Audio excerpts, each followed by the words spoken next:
So this is the third and final part of my complete teenager bedroom overhaul series where I'm making the shelf.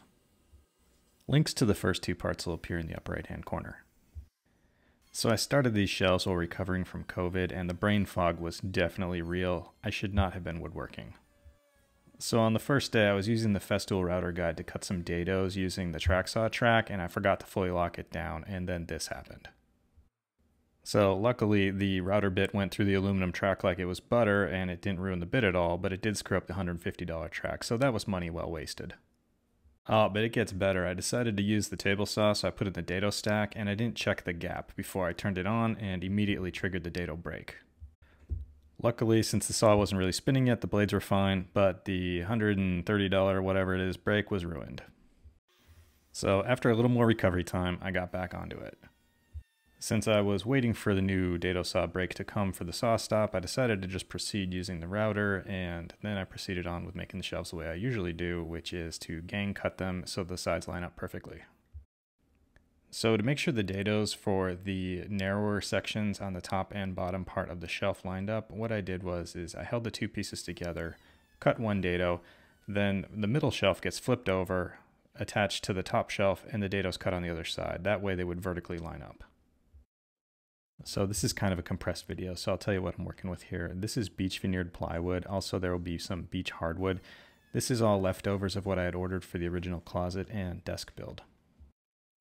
So I was a little miffed at redoing a bedroom that I had just done about 4 years ago. Granted, the kid has gotten older, so it's an appropriate thing to do. But I went with beech because it is fairly inexpensive hardwood. So here I'm just dry fitting everything with clamps, and this was a good thing to do because it told me when it came time to actually glue this stuff up, I wouldn't try to do it all in one shot. I did it in several steps. It probably could have been done in one shot, but I didn't want to kill myself. At this point, I was still getting my strength back after being sick. So before I could glue it up, I still needed to add a rabbet that would eventually accept the back panel to the shelves, and because I had stupidly destroyed my dado stack brake, I had to cut the rabbet this way. Luckily, I only had to do this on two sides, so it really didn't take long, and if I'm honest, this is probably how I would have done it anyway. It's a lot quicker than putting in the dado stack. I wanted the shelves to be adjustable, so I put in the shelf holes now using a jig. If you're making adjustable shelves, this is really the way to go. It's well worth the investment for speed and accuracy. I also added a cutout for the baseboards to match the profiles that are in my house. I made a little template, did a rough cut with the jigsaw, and then finished it up with a trim router.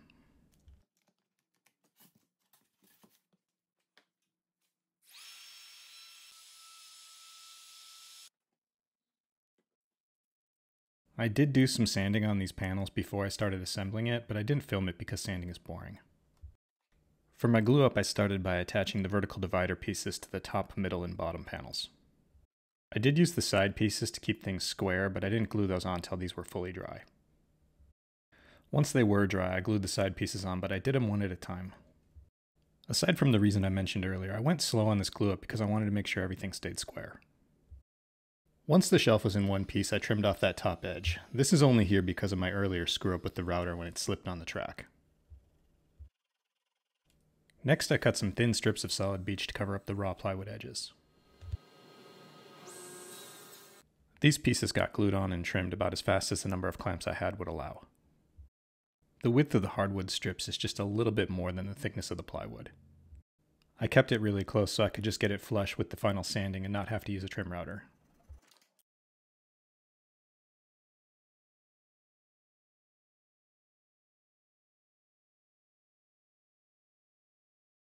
I still needed to add a toe kick, and at this point I had run out of any suitable pieces of plywood, so hardwood it was. I just used pocket screws to hold it on because it really doesn't require any more than that.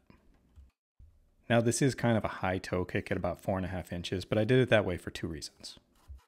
One is to make a nice big gap for a power strip to sit under, and the other was because that lower shelf had to clear the baseboard.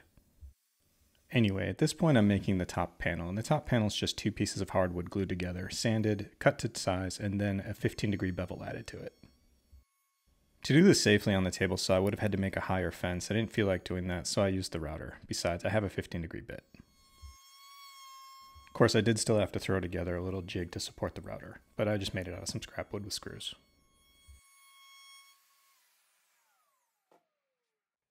I'll screw this on later after finishing, but here you get an idea. Next, I cut out the back panels out of some 1/4-inch plywood. The reason these are inset so deep is so I would still be able to put this in front of an outlet and use something like a flush style plug. I also added cord holes in case anything that needs to be plugged in is ever on these shelves. And speaking of the shelves, all the shelves that are movable are just plywood with the hardwood edge trim. I didn't want the shelves to slide around on those pins, so I made this template and cut these little slots so they wouldn't.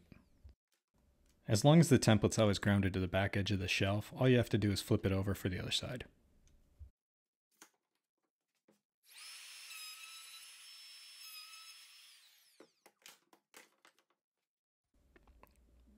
All the little slots lined up perfectly and they worked out great.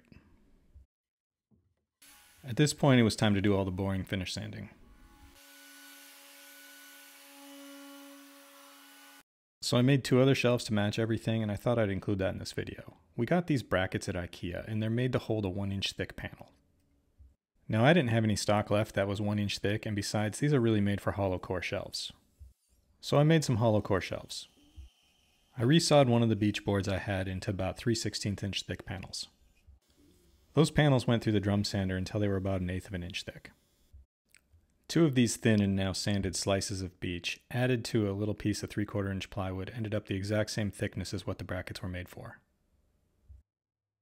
I didn't want the gap to be made out of solid plywood, so I cut up a bunch of little scraps into 1 inch wide strips. I glued all this stuff together then to make a little framework. The width of this shelf is 8 inches, and made out of hardwood, that's really not something that I would be too concerned about with for expansion and contraction issues, but even if they did crack, I don't really care. It's basically a faux IKEA shelf.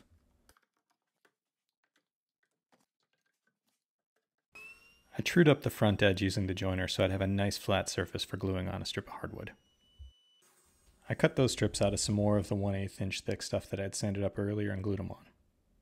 As with all the other hardwood edging, I left these just a little bit proud so I could sand them flush. Then the last thing I did was I cut the shelf width to size. All the finishing was done with Rubio Monocoat charcoal to match everything else in the room. I'll say beech really isn't the best wood for this kind of finish because with that pigmenting it comes out kind of blotchy like lots of other pale woods do, but my kid likes the way it looks. The back panels got some fake leather glued onto them to kind of dress them up, and I'll be honest, I didn't pick out the color of this. It wouldn't have been my first choice, but it did end up looking pretty good. Unfortunately, even with a lot of ironing, it was very hard to get wrinkles out of it, so it didn't go on perfectly. However, this is a bookshelf, it's going to have books in front of it. I'm not too concerned. After I trimmed off all the excess, I cleared out those spots over the holes, and I used these little plastic grommets that I 3D printed to dress up the edges. As far as design goes, the only thing I'd really have changed on this entire project is some different material for that back panel. One of the final steps was attaching that top to the shelf. I just did this with a couple of screws. Like those other shelves earlier, this top is made out of kiln-dried hardwood. If it expands or contracts too much, I'd be surprised. I don't think it's going to crack, but even if it did, this wasn't an expensive project. And if you have a teenager, you know they're never going to notice anyway. The final step on this big shelf was attaching the back panels with some box nails. And the brackets were screwed onto those hollow core shelves using the screws they came with.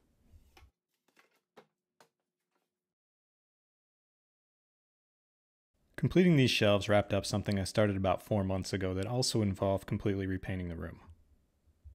Overall, I'm pretty happy with how everything came out, and I'm really glad that my kid can have what they imagined. So here you can see what we started out with back in June. Though I maintain that the wall color was just fine, the furniture was not really suited for somebody transitioning from childhood to adulthood. The end result was pretty much a night and day difference, and while I was initially a bit trepidatious, I have to say I do think their color choices worked out well. So this wraps up the 2023 complete teenager bedroom makeover, and if you made it this far, thanks for watching.